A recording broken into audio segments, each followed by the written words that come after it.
MP আনার হত্যা, মোস্তাফিজুর ও ফয়সাল ৬ দিনের রিমান্ডে। প্রিয় দর্শক, অনুরোধ রইল ভিডিওটিতে একটি লাইক দিয়ে আমাদের ইউটিউব চ্যানেলটি সাবস্ক্রাইব করে দিবেন এবং ভিডিওটি সম্পর্কে আপনার মূল্যবান মতামত কমেন্টস করে জানাবেন। ঝিনাইদহ ৪ আসনের সংসদ সদস্য আনোয়ারুল আজিম আনার হত্যার ঘটনায় গ্রেফতার মোস্তাফিজুর রহমান ও ফয়সাল আলীর ৬ দিনের রিমান্ড মঞ্জুর করেছেন আদালত।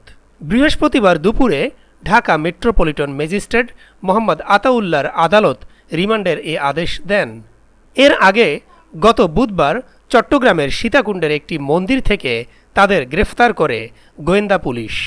পরে তাদের ঢাকায় আনা হয়।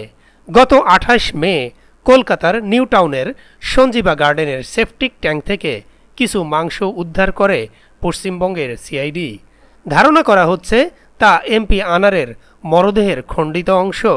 পরে ৯ জুন সকালে কলকাতার বাগজুলা খাল থেকে উদ্ধার করা হয় বেশ কয়েকটি হাড়।